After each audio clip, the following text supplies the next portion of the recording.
I want to put things in perspective. This is a sink. It's sitting outside next to the crushed bathroom. I'm walking along what used to be the wall of Mr. McAllister's barn. In the last couple of minutes, I confirmed with Houston County EMA Director that there has been another tree that has fallen into a home. The defense attorneys brought several witnesses up to testify. Those witnesses included Ozark Police Chief Marlos Walker, Coley McCraney's son and his wife. But one of the more shocking witnesses was Hilton Beasley. Now that's victim J.B. Beasley's father. I spoke with investigators about 15 minutes ago and they confirmed the victim's name is Vantavius McNeely. How the comments that you made in 2016 might have come back to haunt you. Why do you feel like the race was so close?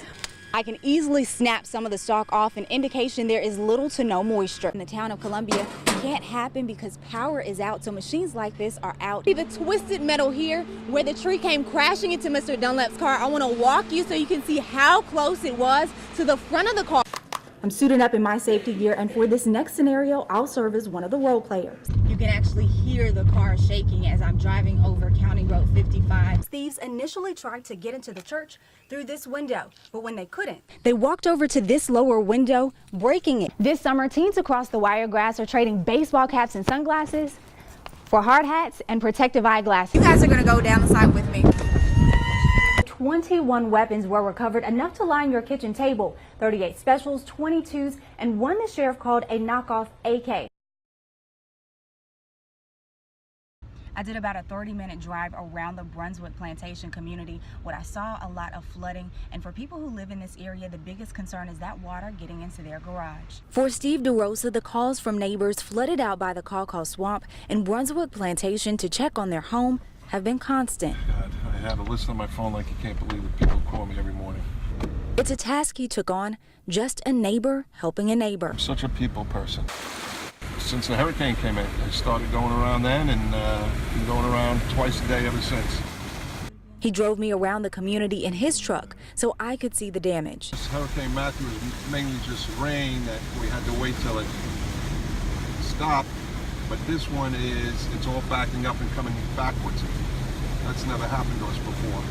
We saw some dry spots, but also navigated through brown water that reached nearly halfway up the door. There's several pumping stations that pump the sewage out, and they're all in default. At one point, turning around because the water was just too deep, a drive many of his neighbors can't make. So they got at least over a foot of water. Roughly 600 homes in the back of the Brunswick Plantation community had water at least to their garage. I'll show you my house, including his. It's sad, but at the same point, like I say, most people only got water in the garage. So if that's the worst that happened to you, you know, you can live with that. Now the hope is that this water will dry up in this community by next week. In Brunswick County, Randi Hildreth.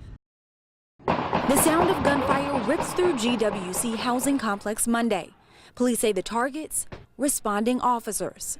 A scary and what seems to be reoccurring scene. In my 18 months, that's at least the 6th time we've been ambushed in that housing complex. Chief Spencer Collier says officers were lured to the area responding to a 911 call and then raining gunfire from high-powered weapons. Our chief investigator was in his vehicle and was shot at least 10 to 12 times. And by the grace of God, he was not hit. Here's the bullet hole where they hit the truck, and it was aimed toward him in the driver's seat of the car.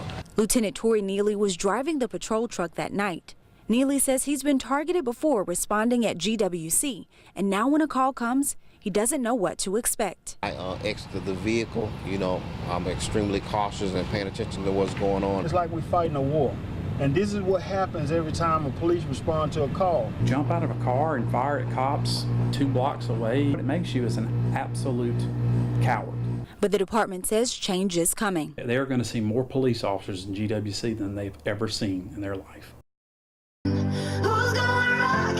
On Friday mornings, the sound of music rings through the training room. Health fitness instructor Samika Parks calls out the exercises for today's Rock Steady boxing course. An hour and a half of fun. I call it fun. My participants would call it another word.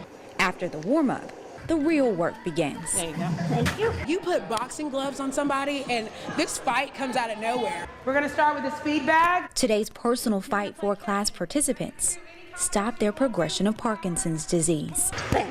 Kathleen Martin was diagnosed with the disease several years ago. It's a lot of hard work, and it really gets you going. But with Parkinson's, that's the secret. You've got to keep moving.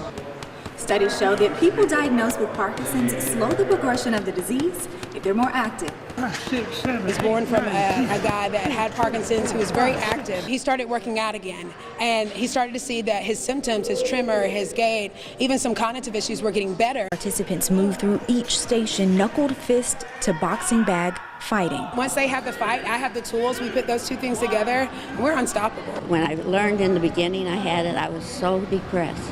And I just thought, oh, my world's coming to an end. When I found out about this, I realized it wasn't coming to an end. Since I've been doing it, I find myself better now than I was, I think, before I had Parkinson's. I just keep moving.